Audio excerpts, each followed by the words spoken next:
আল্লাহ তাআলা যাক ভাল পায়, যাৰ কল্যাণ কৰিব বিচাৰে তাক 5টা বস্তু দান কৰে। মনত ৰাখিব, আল্লাহ তাআলা যাৰ প্ৰতি খুশ হয়, যাৰ লগত ৰহমতৰ মামলা কৰিব বিচাৰে তাক এই 5টা বস্তু দান কৰে। 1 নম্বৰত আল্লাহ তাআলাই তাক ইলম দান কৰে, শিক্ষা দান কৰে। কাৰণ শিক্ষা এনেকুৱা বস্তু যাৰ বদৌলত, যাৰ কাৰণে আল্লাহ তাআলাই মানুহক ফিৰিস্তাতকৈও উচ্চ মৰ্যাদা দান কৰিছে। সুবহানাল্লাহ। মানুহক এই ইলমৰ কাৰণে, এই শিক্ষাৰ কাৰণে ফিৰিস্তাতকৈও বেছি সন্মান আল্লাহ তাআলাই দান কৰিছে। আল্লাহ ৰাব্বুল আলামিন কুৰআনে কাৰীমৰ সূৰা বাকাৰাত এনেদৰে ইৰশাদ কৰে, ওয়াআল্লামা আদামাল আসমাআ কুল্লাহা সুম্মা আরাদাহুম আলাল মালাইকাতি ফাকালা আনবিউনি বিআসমাই হাউলাই ইন কুনতুম সাদিকিন। আল্লাহ তাআলাই হযরত আদম আলাইহিস সালামক ইলম দান কৰিলে, শিক্ষা দান কৰিলে, বহুত কিছু বস্তুৰ নাম আল্লাহ তাআলাই শিকালে। ইয়াৰ পিছত ফিৰিস্তাসকলৰ আগত সেইবোৰ বস্তু পেশ কৰিলে আৰু কৈছে, তোমালোকে এইবোৰৰ নাম কোৱা যদি তোমালোক সত্যবাদী হোৱা। ফিৰিস্তাসকলে কয়, ক্বালু সুবহানাকা লা ইলমা লানা ইল্লা মা আল্লামতানা ইন্নাকা আনতাল আলিমুল হাকিম। হে আল্লাহ সুবহানাহু তাআলা, আমি তো একোৱে নাজানো, আপুনি যিবোৰ আমাক শিকায় আমি সেইবোৰহে জানো। নিশ্চয় আপুনি সৰ্বজ্ঞাত, সৰ্বজ্ঞানী। আল্লাহ ৰাব্বুল আলামিন যেতিয়া আকৌ আদম আলাইহিস সালামৰ আগত এইবোৰ বস্তু পেশ কৰিলে, ক্বালা ইয়া আদম আনবিউহুম বিআসমাইহিম ফালাম্মা আনবাহুম বিআসমাইহিম ক্বালা আলাম আকুল লাকুম ইন্নী আ'লামু গায়বাস সামাওয়াতি ওয়াল আরদ ওয়া আ'লামু মা তুবদুনা ওয়া মা কুনতুম তাকতুমুন। আল্লাহ রাব্বুল আলামিন হযরত আদম আলাইহিস সালামৰ আগত এইবোৰ আকৌ পেশ কৰিলে আৰু ক'লে, হে আদম, তুমি এইবোৰৰ নাম কোৱা, এইবোৰৰ নাম তুমি বয়ান কৰা, এইবোৰৰ বিষয়ে কোৱা। হযৰত আদম আলাইহিস সালামে এইবোৰৰ নাম প্ৰকাশ কৰিলে, এইবোৰৰ নাম কৈ দিলে। আল্লাহ ৰাব্বুল আলামিন হযৰত আদম অৰ্থাৎ আদম জাতিক, মানব জাতিক শিক্ষাৰ কাৰণে, ইলমৰ কাৰণে ফিৰিস্তাতকৈ উচ্চ মৰ্যাদা দান কৰিছে। সুবহানাল্লাহি বিহামদিহি। সেইকাৰণে হাদিস শৰীফত আহিছে, আল্লাহৰ ৰাসূল জনাবে মুহাম্মদুৰ ৰাসূলুল্লাহ সাল্লাল্লাহু আলাইহি ওয়াসাল্লাম ইৰশাদ কৰে, শিক্ষাহীন মানুহ পহুৰ তুল্য হয়। অন্য ৰিৱায়াতত আহিছে, শিক্ষাহীন মানুহ মৰা কাঠৰ দৰে। মৰা কাঠক যিদৰে মানুহে নিজৰ নিজৰ ইচ্ছামতে ব্যৱহাৰ কৰিব পাৰে, যাৰ শিক্ষা নাই তাক জোনাতনে ব্যৱহাৰ কৰিব পাৰে। শিক্ষাহীন মানুহ অন্ধকাৰৰ দৰে হয়। আল্লাহৰ ৰাসূল জনাবে মুহাম্মদুৰ ৰাসূলুল্লাহ সাল্লাল্লাহু আলাইহি ওয়াসাল্লাম ইৰশাদ কৰে, মাই ইউৰিদিল্লাহু বিহি খায়ৰাই ইউফাক্কিহু ফিদ্দিন। আল্লাহ তাআলা যাৰ লগত ৰহমতৰ মামলা কৰিব বিচাৰে, আল্লাহ তাআলা যাৰ কল্যাণ কৰিব বিচাৰে তাক দ্বীনৰ সহি ইলম দান কৰে। এনেকুৱা ইলম যাৰ দ্বাৰা নিজৰ আত্মাক চিনি পায়, নিজৰ খালিক, নিজৰ সৃষ্টিকৰ্তা আল্লাহ ৰাব্বুল আলামিনক চিনি পায়। মনত ৰাখিব, শিক্ষাহীন মানুহ পহুৰ তুল্য। যাৰ শিক্ষা নাই সি নিজৰ আত্মাৰ দুশ্মন হয়, নিজৰ খালিকৰ দুশ্মন হয়। শিক্ষা আমি অৰ্জন কৰিবই লাগিব। মনত ৰাখিব, শিক্ষা কঞ্জুচ হয়, ইলম কৃপণ হয়। আপুনি এসোপা দিলে সি অকমানহে দিব। সেইকাৰণে ইলম অৰ্জন কৰিবলৈ আমি আল্লাহ তাআলাৰ মদত বিচাৰিব লাগিব, আল্লাহ তাআলাৰ সহায় আমি বিচাৰিব লাগিব। আল্লাহ তাআলাৰ পয়গম্বৰ হযৰতে সুলাইমান আলাইহিস সালামৰ নবুৱতৰ সময়ত যেতিয়া আল্লাহ তাআলাই তেখেতক নবুৱত দান কৰিব, নবুৱত দান কৰাৰ আগত আল্লাহ তাআলাই প্ৰশ্ন কৰিলে, হে সুলাইমান, মই তোমাৰ আগত 2টা বস্তু ৰাখিলোঁ, এটা হৈছে ইলম, শিক্ষা, আৰু এটা হৈছে সম্পত্তি, ধন দৌলত। আৰু এই 2টাৰ মাজত তুমি যিকোনো এটা বিচৰা, সেইটোৱে তোমাক দিম। তুমি যদি শিক্ষা বিচৰা, তোমাক এনেকুৱা ইলম দান কৰিম, এনেকুৱা শিক্ষা মই তোমাক দান কৰিম যে এই পৃথিৱীত ইয়াৰ পূৰ্বে মই অন্য কাৰোবাক ইমান ইলম, ইমান শিক্ষা মই দান কৰা নাই। কিন্তু মনত ৰাখিবা, গোটেই দিন কষ্ট কৰি তুমি একমুঠি অন্ন তুমি যোগাৰ কৰিব নোৱাৰিবা। তুমি ভোকত থাকিব লাগিব, লঘোণত থাকিব লাগিব। কিন্তু যদি তুমি সম্পত্তি বিচৰা, তোমাক ইমানেই সম্পদশালী মই বনাই দিম, এনেকুৱা ডাঙৰ বাদশাহ মই বনাই দিম যে ইয়াৰ পূৰ্বে মই কাৰোবাক ইমান ডাঙৰ বাদশাহত দান কৰা নাই। কিন্তু মনত ৰাখিবা, তুমি ভণ্ড মূৰ্খ হৈ থাকিবা। হযৰতে সুলাইমান আলাইহিস সালাম এই কথা শুনাৰ লগে লগে সিজদাত পৰি কান্দি দিলে, ইয়া আল্লাহ, হে মোৰ পৰৱাৰদিগাৰ, হে মোৰ খুদা, আপুনি মোৰ প্ৰতি দয়া কৰক, ৰহম কৰক আৰু দয়া কৰি মোক আপুনি ইলম দান কৰক। সুবহানাল্লাহ। আল্লাহ তাআলা আৱাজ লগালে, হে সুলাইমান, তুমি ধন দৌলত সম্পত্তি কিয় বিচৰা নাই, তুমি ইলম কিয় বিচাৰিলা, ইয়াৰ কাৰণটো কি? হযৰতে সুলাইমান আলাইহিস সালামে কয়, হে মোৰ পৰৱাৰদিগাৰ, হে মোৰ ৰব, হে মোৰ প্ৰতিপালক, মই গোটেই দিন কষ্ট কৰি যদি একমুঠি অন্ন মই যোগাৰ কৰিব নোৱাৰো, মই লঘোণতে থাকিম, মোৰ কোনো আপত্তি নাই। কিন্তু শিক্ষা অবিহনে মই তোমাক চিনি নাপাম, মই মোকেই চিনি নাপাম, মোৰ আত্মাক মই চিনি নাপাওঁ, তোমাক মই চিনি নাপাওঁ।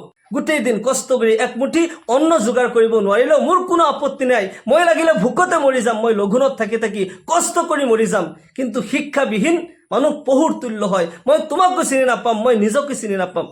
মহান আল্লাহ তাআলা হযরতে সুলাইমান আলাইহিস সালামৰ প্ৰতি খুশ হৈ গ'ল। আল্লাহ তাআলা ৰাজি খুশি হৈ সুলাইমান আলাইহিস সালামক আল্লাহ তাআলা ইলমটো দান কৰিলে। ইলম দান কৰাৰ লগে লগে আল্লাহ তাআলা খুশ হৈ গোটেই পৃথিৱীৰ বাদশাহত দান কৰিছে। সুবহানাল্লাহ। আল্লাহ তাআলা হযৰতে সুলাইমান আলাইহিস সালামক ইমান ডাঙৰ বাদশাহত দান কৰিছিল। দেৱ দানৱ পশু পক্ষী সকলোবোৰ তেওঁৰ সিকিউৰিটি আছিল, জিন্নাত সকল তেওঁৰ গোলাম আছিল, সকলো মখলুকক আল্লাহ তাআলাই সুলাইমান আলাইহিস সালামৰ মুসাখৰ কৰি দিছিল। সুবহানাল্লাহ। সুলাইমান আলাইহিস সালামৰ গোলাম হৈ চলিছিল। বতাহত আৰোহণ কৰি আল্লাহ তাআলাই ইমান ডাঙৰ বাদশাহত দান কৰিছে যে তেওঁ বতাহত আৰোহণ কৰি তেওঁ ভ্ৰমণ কৰিব পাৰে। সুবহানাল্লাহ। আৰু ইলম এনেকুৱা দান কৰিছিল যে গছৰ ভাষাটো তেওঁ বুজি পাইছিল, পানীৰ মাছৰ কথা বুজি পাইছিল, জংগলৰ পহুৰ কথা বুজি পাইছিল, সকলো মখলুকৰ ভাষা পৰ্যন্ত হযরতে সুলাইমান আলাইহিস সালামে বুজি পাইছিল। আল্লাহ তাআলাই এই ইলম হযরতে সুলাইমান আলাইহিস সালামক দান কৰিছে। সেই কাৰণে ইলম অমূল্য সম্পদ। ইলম পোৱাৰ কাৰণে, শিক্ষা পাবলৈ হ'লে আল্লাহ তাআলাৰ মদত আমি বিচাৰিব লাগিব। নিজৰ মেহনতৰ লগে লগে আল্লাহ তাআলাৰ সহায় যদি বিচাৰোঁ, আল্লাহ তাআলাই নিশ্চয় ইলম দান কৰিব। আৰু মনত ৰাখিব, আল্লাহ তাআলাই সেইজন বান্দাকহে ভাল পায়, সেইজন বান্দাৰ লগত ৰহমতৰ মামলা কৰিব বিচাৰে যাক নেকি দিনৰ সহি ইলম দান কৰে। এনেকুৱা ইলম যাৰ দ্বাৰা নিজৰ আত্মাক চিনিব পাৰি, নিজৰ খালিকক চিনিব পাৰি, পাক নাপাক হালাল হাৰাম চিনিব পাৰি, নিজৰ জীৱন কেনেকৈ চলিব লাগিব সকলো কিছু জানিব পাৰি। সেইটো হৈছে উপকাৰী ইলম, দিনৰ সহি ইলম। আল্লাহ তাআলাই যদি আপোনাক দিনৰ সহি ইলম দান কৰিছে, আপুনি খুব ভাগ্যৱান হয়। আপুনি আল্লাহ তাআলাৰ শুকৰিয়া আদায় কৰিব আৰু সেই শিক্ষাৰ মতে, সেই ইলম মুতাবিক জীৱন অতিবাহিত কৰাৰ আমি চেষ্টা কৰিব লাগে। 2 নম্বৰত, আল্লাহ তাআলা যাক ভাল পায়, আল্লাহ তাআলা যাৰ প্ৰতি খুশ হয়, আল্লাহ তাআলাই তেওঁক সখী বনাই দিয়ে, তেওঁৰ অন্তৰ কুশাদা হয়, সেইজন কৃপণ নহয়। সেইজন ব্যক্তিৰ সম্পত্তিৰ দ্বাৰা আল্লাহ ৰাব্বুল আলামিনৰ ৰাস্তাত খৰচ কৰে, গৰীব দুখীয়াক দান খয়ৰাত কৰে। আল্লাহ তাআলাই যাক সম্পত্তি দান কৰে, মনত ৰাখিব তাৰ সেই সম্পত্তিৰ মাজত গৰীব দুখীয়া সকলৰো হক থাকে। আৰু যদি মানুহ কৃপণ হয়, আল্লাহ তাআলা তাৰ জীৱনৰ শান্তিবোৰ উঠাই লয়। যদি আল্লাহ তাআলাৰ ৰাস্তাত দান কৰে, সখী হয়, আল্লাহ তাআলাই তাৰ প্ৰতি খুশ হৈ যায়, জীৱনত শান্তি আহে। আল্লাহ তাআলাই কয়, মই তোমাক দিছো, তুমিও দি থাকা, আৰু যেতিয়া তুমি বন্ধ কৰি দিবা মই বন্ধ কৰি দিম। আল্লাহু আকবাৰ। আল্লাহৰ ৰাস্তাত দান কৰিলে আল্লাহ তাআলাই সম্পত্তিত আৰু বৰকত দিয়ে। আৰু যদি কৃপণ হওঁ, যদি আমি কঞ্জুস হওঁ, তেতিয়াহ'লে আল্লাহ তাআলাই জীৱনৰ শান্তিবোৰ উঠাই ল'ব, জীৱন তং কৰি দিব। হাদিস শৰীফত আহিছে, আল্লাহৰ ৰাসূল সাল্লাল্লাহু আলাইহি ওয়াসাল্লাম ইৰশাদ কৰে, আস-সাখিয়্যু কাৰীবুম মিনাল্লাহ, কাৰীবুম মিনান নাস, কাৰীবুম মিনাল জান্নাহ, বাঈদুম মিনান নার। অল বাখিলু বাঈদুম মিনাল্লাহ, বাঈদুম মিনান নাস, বাঈদুম মিনাল জান্নাহ, কাৰীবুম মিনান নাৰ। যিজন সখী হয়, যিজন আল্লাহ তাআলাৰ ৰাস্তাত দান খয়ৰাত কৰে, গৰীব দুখীয়া সকলক সহায় কৰে, সেইজন আল্লাহ তাআলাৰ নিকটৱৰ্তী হয়, আল্লাহ তাআলাৰ পছন্দনীয় বান্দা হয়। সেইজন মানুহৰ অন্তৰতো সেইজনৰ কাৰণে আল্লাহ তাআলাই মহব্বত সৃষ্টি কৰি দিয়ে, সেইজনক মানুহেও ভাল পায়। মনত ৰাখিব, যেতিয়া আল্লাহ তাআলা কোনো বান্দাৰ প্ৰতি ৰাজি খুশি হৈ যায়, যেতিয়া আল্লাহ তাআলাই কোনো বান্দাক ভাল পায়, তাৰ নিশানা কি জানেনে? আল্লাহ তাআলা সেই সময়ত হযৰতে জিব্ৰাইল আলাইহিস সালামক মাতে আৰু কয়, যেতিয়া কোনো বান্দাৰ জীৱনৰ বিশুদ্ধ আমলৰ কাৰণে আল্লাহ তাআলা তাৰ প্ৰতি খুশ হৈ যায়, জিব্ৰাইল আলাইহিস সালামক কয়, হে জিব্ৰাইল, অমুক বান্দাৰ জীৱনৰ বিশুদ্ধ আমলৰ কাৰণে, তাৰ জীৱনৰ বিশুদ্ধ আমলৰ পদ্ধতিৰ কাৰণে মই তাৰ প্ৰতি খুশ হৈ গৈছো। হে জিব্ৰাইল, তুমিও খুশ হৈ যোৱা, তুমিও তাক মহব্বত কৰা, ভাল পোৱা। হযৰতে জিব্ৰাইল আলাইহিস সালাম সেই মুহূৰ্তৰ পৰা সেইজন ব্যক্তিৰ দিৱানা হৈ যায়, সেইজন ব্যক্তিৰ কাৰণে দোয়া কৰি থাকে, আসমানত এলান কৰে, হে আসমান জমিনৰ ফেৰেশতাসকল, অমুক বান্দাৰ প্ৰতি আল্লাহ তাআলা খুশ হৈ গৈছে, অমুক বান্দাৰ জীৱনৰ বিশুদ্ধ আমলৰ কাৰণে আল্লাহ তাআলা তার প্রতি রাজি খুশি হয়েছে, আল্লাহ তাআলা মোহাব্বত করে, মই জিব্রাইলে অমুক বান্দাক মোহাব্বত করো, তোমাকেও মোহাব্বত করা। আল্লাহ তাআলাৰ সকলো ফেৰেশতাসকলে, আসমান জমিনৰ সকলো ফেৰেশতাসকলে সেইজন বান্দাৰ কাৰণে দোয়া কৰি থাকে, ইহকাল পৰকালৰ কল্যাণৰ কাৰণে দোয়া কৰি থাকে। ঠিক তেনে মুহূৰ্তত আল্লাহ ৰাব্বুল আলামিন এই পৃথিৱীত বসবাস কৰা এইজন ব্যক্তিৰ আশে পাশে থকা যিমান মানুহ আছে, মানৱ দানৱ পশু পক্ষী, সকলোৰে অন্তৰত আল্লাহ তাআলাই এই ব্যক্তিৰ কাৰণে মহব্বত সৃষ্টি কৰি দিয়ে, যাৰ কাৰণে নেকি সকলোৱে সেইজনক পছন্দ কৰে, সকলোৱে মহব্বত কৰিবলৈ ধৰে। সুবহানাল্লাহ। সেইকাৰণে জীৱনৰ বিশুদ্ধ আমলৰ কাৰণে আল্লাহ তাআলাক আমি ৰাজি খুশি কৰিব লাগিব। আৰু আল্লাহ তাআলাৰ গজব ধ্বংস হৈ যায়, দানৰ কাৰণে যদি আমি দান কৰো আল্লাহ তাআলাৰ গজব ঠাণ্ডা হৈ যায়, আল্লাহ তাআলাৰ খং ঠাণ্ডা হৈ যায়।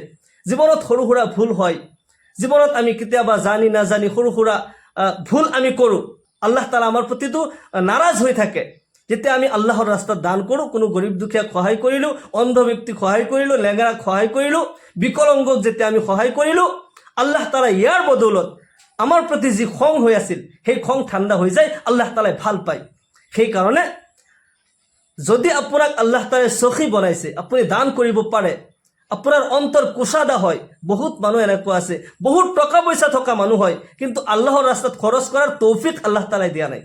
আকৌ বহুত মানুহ এনেকুৱা আছে পকেট কিন্তু খালী, যদি কম পইচা আছে সেইখিনিৰ দ্বাৰাও আল্লাহৰ ৰাস্তাত দান কৰে, গৰীব দুখীয়া সহায় কৰে।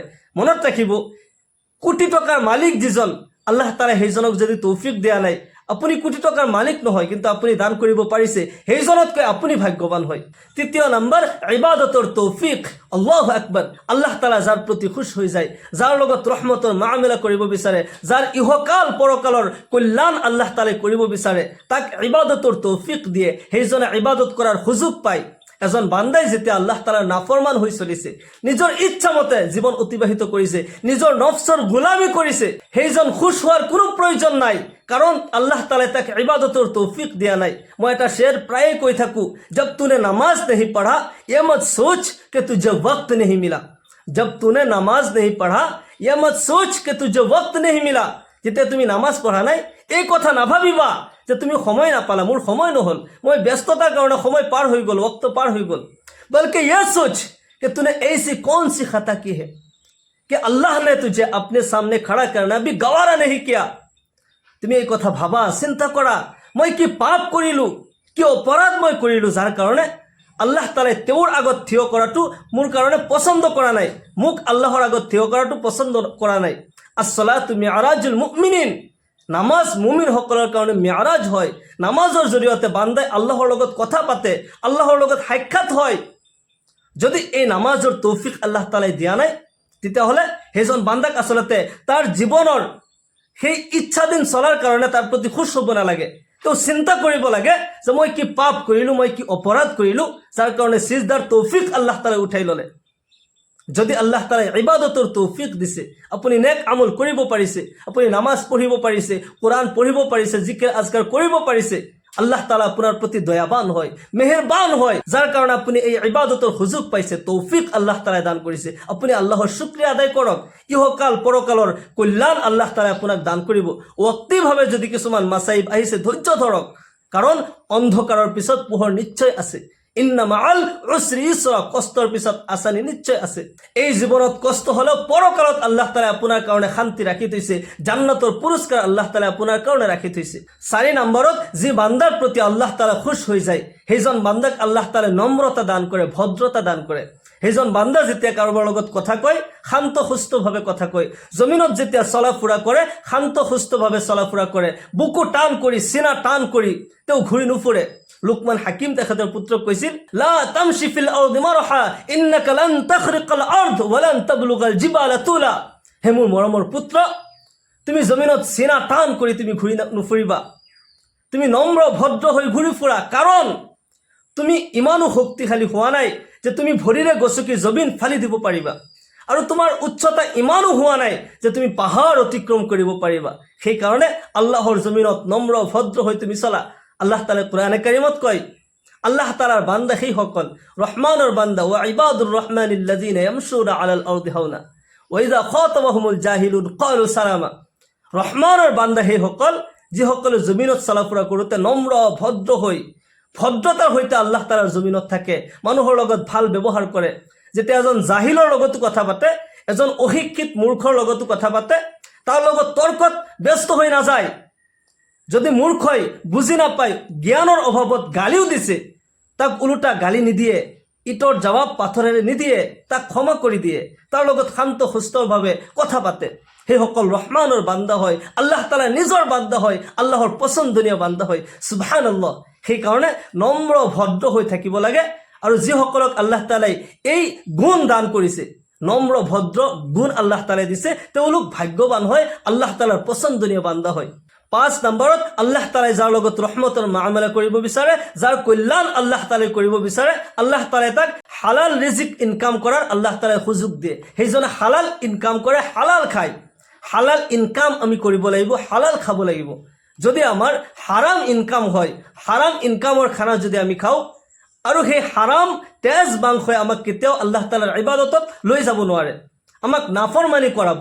মনত ৰাখিব, ৰিজকে হালাল ডাঙৰ সম্পত্তি হয়। আমি হালাল ৰিজিক আমি খাব লাগে। হাদিস শৰীফত আহিছে, যাৰ মাজত 4টা গুণ আছে, 4টা কোৱালিটি আছে, সেইজন পৃথিৱীৰ আটাইতকৈ ধনৱান হয়, আটাইতকৈ সৌভাগ্যৱান হয়। সুবহানাল্লাহ। আৰবাউন ইজা কুন্না ফিকা ফালা আলাইকা মা ফাতাকা মিনাদ দুনিয়া, সিদকু হাদিসিন, হিফজু আমানাতিন, ওয়া হুসনু খলিকাতিন, ওয়া ইফফাতুন ফি তু'মাতিন। আল্লাহু আকবার। এই 4টা গুণ যদি আপোনাৰ মাজত থাকে, পৃথিৱীৰ সকলো কিছু যদি ধ্বংস হৈ যায় তথাপিও আপোনাৰ একোৱে ক্ষতি নহয়, কাৰণ আল্লাহ তাআলাই ডাঙৰ সম্পত্তি আপোনাক দান কৰিছে। 1 নম্বৰ হৈছে সত্যবাদী। যদি এনেকুৱা গুণ আল্লাহ তাআলাই আপোনাৰ মাজত ৰাখিছে, আপোনাৰ মাজত যদি এনেকুৱা গুণ আছে যে আপুনি সত্যৰ ওপৰত প্ৰতিষ্ঠিত থাকে, তেতিয়াহ'লে আপুনি আটাইতকৈ সৌভাগ্যৱান হয়। ওয়া হিফজু আমানাতিন, যদি আপুনি দিয়ানতকাৰী হয়, আমানতৰ খিয়ানত নকৰে, কোনোবাই বিশ্বাস কৰি কিবা এটা কথা কৈছে, আপুনি বিশ্বাসটো ৰাখিছে, কাৰোবাৰ আগত কৈ দিয়া নাই, কিবা বস্তু আপোনাৰ ওচৰত ৰাখিছে, আপুনি কাৰোবাক দি দিয়া নাই, সেয়া আমানত হিচাপত ৰাখিছে, খেয়ানত আপুনি কৰা নাই, আপুনি দিয়ানতদাৰী কৰিছে, তেতিয়াহ'লে আপুনি সৌভাগ্যৱান হয়। 3 নম্বৰত ওয়া হুসনু খলিকাতিন, আপোনাৰ ব্যৱহাৰ ভাল হয়, তেতিয়াহ'লে আল্লাহ তাআলাই আপোনাক পৃথিৱীৰ আটাইতকৈ ডাঙৰ সম্পত্তি দান কৰিছে, আপুনি ধনৱান হয়, আপুনি সৌভাগ্যৱান হয়। 4 নম্বৰত ওয়া ইফফাতুন ফি তু'মাতিন, যিজনক নেকি পাক দামনি আল্লাহ তাআলাই দান কৰিছে, হালাল ৰিজিক দান কৰিছে, যিজনে নেকি হালাল ৰিজিক ইনকাম কৰিব পাৰে, হালাল খাব পাৰে। মহান আল্লাহ তাআলাই এই 5টা গুণ, 5টা কোৱালিটি আমাৰ সকলোৰে মাজত আল্লাহ তাআলাই সৃষ্টি কৰি দিয়ক। আমাক সকলোকে ইহকাল পৰকালৰ কল্যাণ দান কৰক। সকলোকে আল্লাহুম্মা আমিন।